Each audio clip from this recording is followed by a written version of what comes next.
UnTangled, real talk for nonprofit teams, tackling tech outreach and strategy. I'm Jen Frazier, CEO and founder of Firefly Partners, and I've been doing this crazy work with nonprofits and digital and all the things since about 2008. Oh my goodness, that's a long time. I know some of you are still in middle school. It's fine. We're okay. We're still crushing it. It's going to be good. So we created UnTangled at Firefly just to create a space to have amazing guests on every week and talk about different things that the folks in the nonprofit space are wrestling with, and kind of the dirty, ugly, sometimes kind of crazy stuff behind the scenes, or the lovely and amazing stories that people like to share. It kind of goes all over the place. But this week, I am joined by Tony Martignetti, host of Nonprofit Radio Podcast and leading expert on planned giving in the nonprofit space. Tony, welcome. Thank you very much, Jen Frazier. It's good to be with you all. It's good to have you here. Very excited to have the conversation with you today. Tony and I have known each other for, many years in the nonprofit space. So, and also as a longtime podcaster, I thought Tony is a great guest. And since we've been talking mostly about like technology and like sometimes it's been like messaging, sometimes it's about advocacy, sort of the topics are sort of what comes up for folks and what's really pressing and what's top of mind. Planned giving is one of those topics that's sort of ever present. And yet I would say, Tony, you might jump in on this. We'll talk about it. It's something that maybe folks don't think about all the time, but it's always something there. And it's always something people should be thinking about. We've got many clients who don't think about this, or you think, oh, they've got that nailed or whatever. And no, people are still actually right now trying to put their planned giving plans in place and actually get a full planned giving program going. So we thought we'd spend a little bit of time talking to one of the experts in the field about this with folks out in the space. So before we dive into all that, Tony, tell us a little bit about yourself, your background, and sort of how you got to the seat you're in today. Oh, thank you very much, Jen. Can I ask folks, if you're with us, tell us where you're from. We can see the chat. We can't chat back, but I'd love to shout out. Let us know where you're at in the world, please. Yeah. I've been in planned giving since 1997. Before that, I was practicing law. I hated it 2 miserable years. So I have a background in law, so that helps a little bit. Yeah. You certainly do not need to have great success with planned giving. Sure. I used to be a planned giving director, so I've had that portfolio of 150 or so prospects and donors, and I've been consulting since 2003, all in planned giving, all devoted to planned giving, helping small and mid-sized shops not fear planned giving, which you were kind of teasing a little bit. We'll get into. Yeah. Wow. It is a fear. I don't like it. I hate it. It's insidious. I hate it. I hate the fears around planned giving. I see. That's what we're here to do. We're gonna break it down. We're gonna say you don't need to be afraid of it. Talk about it. Let's get real. So if folks are listening and like, I keep hearing this planned giving, I kind of don't really even know what that means. Like, again, like the title of the show is, it's not a death conversation, but let's just talk about what is it? What's planned giving fundraising? Well, you break it down. You're the master. I'm not really sure. Planned giving fundraising, I'm trying to do a little interrupt, right? So planned giving fundraising, yeah, it's long-term. It's long-term fundraising. You're looking for your most loyal, committed donors. I think we're going to talk some probably about who the best prospects are. Yep. But you're looking for folks to include you in their estate plan or their retirement plan. And the simplest example is a gift in a will. You are named alongside your donors, husband, wife, partner, children, grandchildren. There's a gift for your nonprofit. So you can see it's long-term because that's not going to be a gift of cash to your nonprofit until the person has died. Yeah. But it's not a death conversation. That's what we're here to, right? That's the title. That's why we're here. So it's not a death conversation. We'll get to what it is, but that's it. It's long-term fundraising in people's estate or retirement plans. So retirement plans. So tell me about that. So that to me, I think is a little bit of a wrinkle that I'm maybe not even as familiar with. I think about it as estate planning and maybe you're a gift and a will, a bequest, those kinds. But like retirement planning, does it mean that you can become a nonprofit could become a recipient while someone's alive in their retirement planning, or it really is mostly just that sort of like estate post like the death, after they die? Actually, retirement plan could go either way. Usually, it's named a beneficiary of an IRA, Oh, a I got you. 401k, a 403bs are those TIAA CREF accounts that a lot of people have, but they don't know they're called 403b. So Okay. anything like that, those are all retirement plans. That's why I say estate or retirement. And then if you have donors who are over 70 and a half, they can actually make a current gift from their IRA. So Awesome. the retirement plan part could go either way. Awesome. Okay, cool. I mean, I learned something. That's what I like to do. I like to at least learn Awesome. one. All right. We're only 5 minutes in. And What do you learn? I've already learned a new All thing. right. So that's good. So you did touch on this, but like, what are, your best prospects then? Like, obviously I think people go, when is it a good time to start the conversation? Like you've teed it up nicely though with this obviously is something you're talking to folks who are already, committed to your organization. They've been a long time giver already. This is not something you want to start chatting with like a first time donor about. Like, Yeah, this is not acquisition. this is not your acquisition conversation. People who don't know your work are not going to put you alongside their partner or spouse in their will. But So no, how do it's you, it's long identify? term. So you have all the data you need in your Right. CRM database. Yeah. Just go query for longevity. So depending how long your nonprofit has been in existence, I've worked with clients where they have donors go back like 40, 50 years because that's as far as the giving records Right. go. Right. But they've been around for 70 or 80 years or more. So Right. if you're a 60-year-old charity, you've got people who've been giving to you for easily 20, probably 30, 40 years. Yeah. Your most loyal, committed donors. Those are the folks you're looking for. If you don't have that kind of longevity, like you're like 10 or 15 years, right. All right, you have folks who've been giving to you for 7, 8 years. Yeah. They're your loyal, committed donors. Right. These are the folks, they think about you very regularly, maybe every year, or even if they lapsed 1 year or something. Right. But they came back. There. Yeah. They came back. Nobody's going to be perfect. Well, some people are perfect, actually. I mean, the giving records, like the giving histories, are just I get goosebumps looking at them because you're scrolling back to like 2001, 1997. They're still giving. They've been giving all these years. But you're looking for your loyal, committed donors. They think about you every year or nearly every year, and they're most likely to put you in their estate or retirement plan. And the easiest way to get started with this is simple gifts and wills. That's the way those are the conversations to start having with people about, would you include us in your will? Yeah. So let's talk about that. I mean, I know I work with a lot of folks that are like major giver and programs, or they don't need to be like the biggest gifts. That's, I think a myth too. Or do you say, is there a certain size of gifts that you're seeing from your donor list? You go, these are the ones, it's not necessarily the biggest gift, but it's the consistency you're looking for, or is it hopefully a combination? It's the consistency, the loyalty, the commitment. I don't care if their average gift is $5. Right. And I'm not even exaggerating on the low end. I don't care. Right. If their average gift is $5 and their lifetime giving history is $75, if they are loyal, consistent, long term, yes, that's what when you're doing these queries, don't include minimum gift level or average size or lifetime value. Keep the dollars out of it. The consistency. It's the consistency. Yeah. That's, I think, a really important thing. I think people think they have to have a lot of major giving. Yeah. And the major donors to be like, oh, good, these are our prospects. But we're kind of like, obviously, if you have a little bit of both, great, but it's not about the amount, it's the consistency, which I think is, the most important things for folks to be looking for. So that's a very good tip. And so if you haven't done this inside your organization, and again, like we obviously are looking at a couple of different types. So you've got the long-term, big like history of a nonprofit. You probably have some of these donors that have been around for a long time. That's a use case, but I'm also considering the kind of more like recent formed nonprofit. Like, how do you know when it's time to start a planned giving program if you've only been as a nonprofit going for maybe 6-7 years? Something you just say, don't worry about that yet until you have more history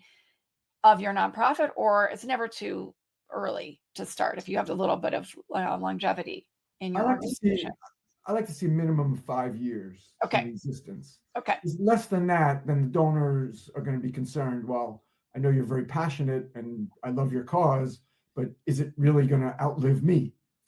This is Right. long-term. This is long-term giving. Right. So I Right.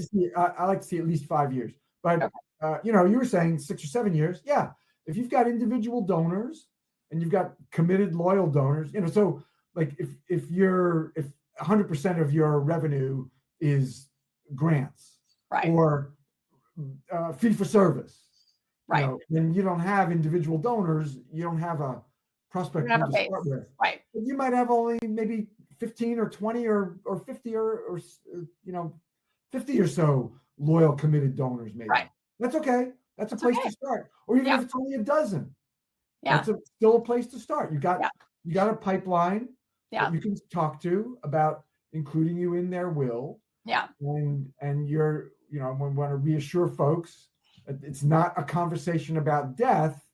So what is it? Right. It's a conversation about life.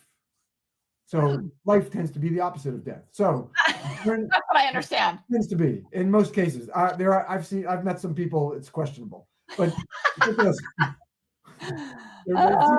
seem to be walking a fine line. They are on a fine line, but we'll we're put going to those go with life. outliers aside. Now, those are the outliers. For most people, it's a clear line between life and death. Yeah. No, it's a conversation about life, but it's the life of your nonprofit. It's Right. the sustainability of your nonprofit, of your work, your sustainability in the community. So that's why I'm so adamant. It's not a conversation about death. It's a conversation about life and sustainability. Those things for your nonprofit, and you're talking to the right people who are going to care about your sustainability because they've been giving to you for many, many years, and in lots of cases, even decades. Which is awesome to see that level of commitment and that loyalty. So, how do you start? So, okay, we get the criteria. So, listeners and viewers on this later, we get sort of the criteria, we get sort of the basics. Is there sort of like a good time of year? Is there a good moment? How do you like find these folks and then say, do you only do these conversations like you pick up the phone, or how are we even starting to hopefully you've identified maybe some folks, but then how do you actually doing this? And do you need a dedicated, I guess it depends on the size of your prospect list, how much time and energy you spend in this. And then let's talk about what are the components of the planned giving program before you start talking to people, right? So how do you start the conversation and what kind of things you need to have in place on the back end or whatever, so people can make a planned gift? Or how do you, I'm sure there's lots of materials and things you can provide for people to sort of think about how they actually get this going, like sample conversation scripts or things like that. I mean, and you're kind of like, how do you start having the conversation with folks once you've identified them? Okay, you may have to help me remember all those. That's okay. I'll come back to each of those. I can usually only keep two, and then I start the conversation. And then I even forget the second one, so which means I can really only retain one at a time. So, okay. Okay, but getting the conversation started. All right, so you know who you're going to be talking to. Right. You asked about time of year. Yeah. Maybe I can remember a few things. Okay. Time of year doesn't really matter. Doesn't matter. Don't interfere with your other fundraising. This is long term. For 99.9% of the United States population, there isn't going to be any tax implication to include tax advantage, so it doesn't matter. And even the tax advantage doesn't even come now for the 0.01%. It comes at their death. So we're not worried about tax timing, year end, doesn't matter. Any time of year, get started. So you know who you're going to be talking to. You asked about, like, what do you need up front? Really, you just need some time. You don't need a devoted person. You asked, you got it. I'm trainable. I remembered a few things. Okay. Do you need a devoted person? No, absolutely not. You should not have somebody devoted full time to planned giving when you're just getting started. You don't even need a consultant like me. Yeah. So you don't need a lawyer on your board. There's another thing. Okay. I'm one of the former lawyers the rare ones who say, no.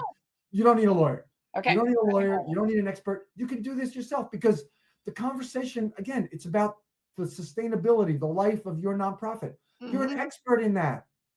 You know how valuable your work is. You wouldn't be doing it otherwise. Exactly. You know how important it is for the future of the community. So we're not just talking about immediate needs. We're talking about the long term, right? The Yeah. sustainability. I You're like an that. expert in that. So, okay, today's Thursday. Take Friday, think about this weekend, obviously off, hopefully. Definitely take the weekend off. Definitely. Monday, maybe like Monday, Tuesday, you start querying your CRM for Yeah. loyalty. We know nothing about dollars. Loyalty. Who's been given 20 years or 30 years or 10 or 15 years? Those folks. Okay, now Yep. we got our list. How do we start talking to them? All right, so that was Monday and Tuesday. Right. So Wednesday, you want to maybe refine your list. You don't want to make this too burdensome. But by this time next week, like Thursday next week, you can start having conversations. Yeah. All right. So now you looked at your list on Wednesday because you did the And you're query like, what's Monday, my Tuesday, top? you're looking over the list Wednesday. Who do you know? Who takes your calls? Who responds to your emails? Who will meet with you when you offer a meeting? In Yeah. those, let's make it a small list. Let's say there's 12. Yeah. Very modest, 12 loyal donors, the most loyal 12 donors you've got. Yeah. And they're currently giving too. Not, Yeah. like if they lapsed in the past couple of years, not so good. We Yeah. want current, like they made a gift in 2024 or 2025. Okay. We got a dozen people. Who do you know on that list that will take your call? Take You a know? call. Okay, so now we're like the top prospects. Out of your 12, maybe there's 3 or 4 who you know, like you probably could have even named them off the top of your head, Right. but you went into the database because you wanted to look for the Want to other be, 8 or want to 9. be sure. Right? You know who they are. Yeah, so these folks, pick up the phone. Now, you start the call with, put us in your will. No, you don't do that. No. Put the phone down. No, you don't do that. Don't do that. But we're focused on the long term, or maybe you pick up the phone to ask for a meeting. So what do you Right. say? If they're near you, right? I'm 100% Italian. I love meetings over lunches and dinners. Yeah. I mean, Food. I'll do breakfast too, but most of the folks I talk to are in their like 70s, 80s, 90s. They're not out for breakfast too often. No. But lunches and dinners, I love it. It's a shared space, Right. It's a shared, it's a time. So why do I love meals so much? Shared space. You're at the same table. I'm not talking about sharing meals. We're not, I don't really know most donors well enough to share apps with them. Right. But it's a shared space. It's a normal, natural, Right. understood cadence. We know what's going to happen. The server's going to come. Take a drink order. I like to have a glass of wine. I'll confess. Yeah. So okay. So now we got 5 minutes or so. That's a great time for small talk. How are you doing, etc. What brought you to us, etc. Okay. They come back. They take our order. Right now we know we got like 10 to 15 minutes. Okay. Right. Now we just start to get into it a little bit. Yeah. So we got a natural cadence. Yeah. Around the meal, right? Around the and meal. then we have the eating time. Well, we got at least 20 minutes probably to eat the meal before the server's gonna come back for anything substantive. I mean, they say, "How's everything?" We just say, "Oh, it's great. Thank you very much." Right? That's it. So you get this cadence over a meal. So how do you get into it? Yeah. Here's the way. Okay. You don't need it. You could. I'll almost dictate it. You know how important our work is because you've been giving to us for over a dozen years. Yeah. And we're starting to focus on our long term. The immediate is important, of course. The work has to be done naturally. We have to do this day by day. But the long term, right? For the next generation, even for decades and generations to come, our work is important. So we're starting to focus on our sustainability, and we're reaching out to our most loyal donors, and you're one of them. We're going out to a lot of folks, and we're asking, would you invest in our long term? And the kind of investment we're looking for is gifts and wills. Is that something you would consider? Would you consider including us in your will? Now, you might not get that all out in one paragraph, but through the cadence of your meal, or however you do your meetings, of course. Or your phone call or whatever. The Italian guy likes meals, I think. Right, of course. Or your call, but that's how there you go. That's how you break into it. I love it. On the long term, we're going out to a lot of folks who are loyal, committed, like you. Is it something you would consider? Would you consider including us in your will? The script is right there. Okay. Next Thursday, this time next week, you can be having the conversations. Do this. All right. What happens right then if they say, either I'm not sure or no, I don't think that's something I consider? How do you sort of like it feels like you've just asked somebody out on a date and they've said no. And so you're kind of like, oh, okay. Maybe it's something you could discuss if you have a spouse or whatever, blah, blah, blah. You don't have to say no right now, or if they just go, no, I don't know if that would be something I would do. You go, okay, great. I All right, will. well, You know, let's take the hardest one first. yeah, No, no. I love your work because we're talking to committed loyal right, donors, so we know that. I love your work, but my estate is for my family exclusively, so it's not something I would do. yeah, Thank you. Thank you so much for all your loyal giving that brought us to this lunch right here. We're yeah. so grateful. Thank you for thinking about it and meeting. And No, just want we to, hope, yeah, of course, hopefully you will consider, I mean, you'll continue yeah, the continue giving that. that you've already done that, that brought us to this conversation. So Yeah, you're kind of celebrating what brought you here, yeah, even though you got to know, right. because you don't want to alienate the donor, Oh, right? absolutely not. Yeah. Yeah, There you go. So thank you for everything that brought us to this moment. And of course, we hope you'll continue. And the person's going to say, absolutely. Okay, that's the hardest case. Flat no. yeah, Now, a little easier. Let me think about it. Talk to my husband, wife, partner. Thanks so much. We're grateful for all the support that you've given to us over these dozen years that you've been with us. And thank you for considering it. yeah, When would be a good time do you think I could follow up? yeah. 'Cause I like next steps. Oh, yeah, So, yeah, not committing, right, not but when could I follow up with you? yeah, They might say 6 months, and that's okay. they might say a couple of weeks. Yeah, But I like to keep things, you know, I like to keep things moving yeah. I forward. gotta have that next Yeah. thing. I appreciate that. Yeah, it's a good idea. Good. Okay, good. And then, obviously, best case, so like, that's a great idea. I'd like to, talk more about that, what that would look like, or, oh yeah, I'd consider that. Yeah. And then you go, okay, great. Like, and then obviously In the there's best case, follow-on conversations. yeah, Yeah. I've been in meetings where the person said, "I'll do it. I'll do it." Yeah. They're Yeah. they're the rare, everybody, certainly not everybody. So Right. they're rarer, but more likely it's I'll consider it. Yeah. But look, if they say yes, you know what? I do love your work. And my family's taken care of, or maybe the Yeah. person, I Right. mean, I talked to a lot of people who Don't have, survived their spouse and their right. children are well cared for, or didn't have children, or Right. some people never even married. You know Yeah. what? So they don't have anybody to check with. Yeah. I'm going to do it. Well, Yeah. I happen to be a hugger. So if I know the person well enough, I'll get up from the table and I'll give them a hug. But you got to know the donor well enough, Right. obviously. If not, okay. If Then not you're that, just really grateful. but if not that, effusive thanks. Yes. Because they are putting you alongside their dear loved ones Right. in their long-term plan, in their That's a will. big So commitment. Yeah. thank you. Thank you so much for everything that led us to today, for all Yeah. you're giving, and for making this long-term commitment to us.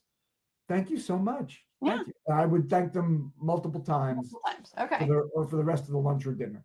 Sure.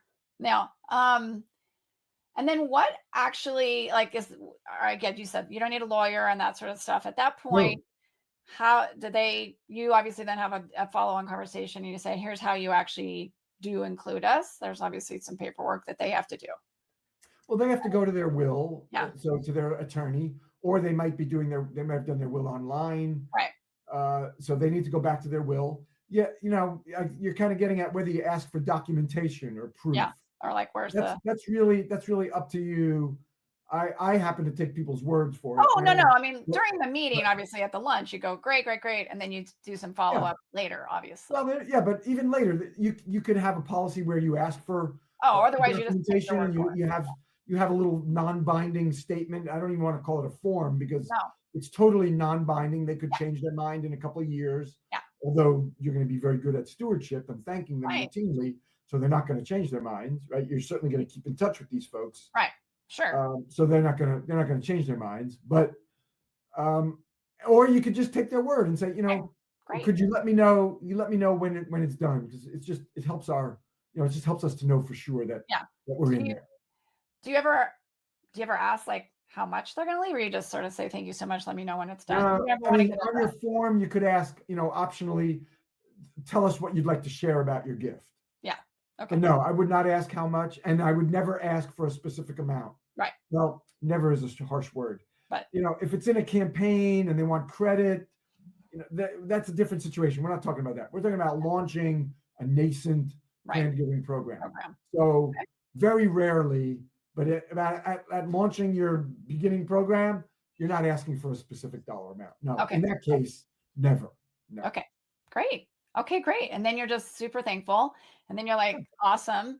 We know we are sort of putting that person in the category. And then you can start counting on, we're starting this. We have some planned gifts already committed. And that's awesome to sort of just keep work. And then you just sort of keep that conversation. So it's sort of an evergreen thing that you're going to be working on throughout the year. Or do you think like, oh yeah, I'm going to do this for the month of blah, blah, blah, because it's kind of in between our spring campaign and it's not end of year and blah, blah, blah. It's somewhere in the middle or something that I can kind of concentrate on these kind of phone calls in a certain time of year just for your own sanity as just one of your giving officers. This is on their Yeah, goal. I would say, it depends on your bandwidth. Yeah. I Yeah. mean, if now I don't like to put it off too long, like, oh, because I'd like folks to get started next Thursday. Right. So Oh, no. yeah, Yeah. Let's do but this. so let's not put it off like, well, through the year, because this is what happens. Planned giving gets really short shrifted Yeah. because it is long-term giving. Right. And we do have more immediate needs. We definitely have more immediate Oh, needs. yeah. We got, I don't know, grant deadlines. We got You've got all quarterly sorts of things. reporting. Yeah. We And got to a make year breathing down your payroll. neck. Yeah. So the immediate needs are there, but don't let your planned giving, languish. Like, okay, I got my prospects on Wednesday, but then you don't make the calls on next Thursday. Right. Yeah, that's not so good. I'll put it off. Cause yeah. Don't put And it off. it's harder than like, oh, this like immediate gratification of like a campaign and we raised this much. And I feel like fundraisers are obviously all about results. This is a harder Right. sort of, You'll get results. It's just right. you're not going to get cash. Right. Yeah. Your results are your commitment. Absolutely. Commitments. And then I mean, obviously in the they say meetings. I it's mean, a, you're even the meetings where you're turned down flat. That's still progress in your planned giving program. right. Why? Because you're building that muscle of asking for Yeah. these gifts. Look, your third ask is going to be easier than your second, and your second is going to be easier than your first. The Right. first one, you might be a little awkward. Maybe rehearse with somebody. There I've you done go. that with clients. Yeah. Little role play, Yeah. just so you get the words out. Great Little advice. muscle memory, right? Yeah. But the third one's going to be easier than the first two. So there's value even in getting a flat no. Right. And plus, I want to, allay any concerns. Like nobody's going to smack you in the face for talking to them about, Or be offended your or long-term like, plans. No, it's never yeah. happened. I've been doing Yeah. this for 28 years. Yeah. 1997, I started. Good. I've never gotten smacked in the face. I never got hung up on. People are not rude because you're talking to your loyal, committed donors. Exactly. They love you. They love your work. They're Right. not going to smack your face. I think there's some fear there and some awkwardness. So I do think that's a good suggestion of some role playing. And obviously, let's come back to who are you talking to? These are your folks. They love you. So try to take some of the fear out of what sometimes feels like maybe it could be a hard conversation. But it's not about death. I love that reframing. This is about the longevity and the sustainability of the work that you're doing in your organization. And I think that obviously you lead with that. That's where it's hard. It's hard for a long-term committed donor to then be like, well, no, or be mad about that. Be like, oh, okay, I'm mad about that.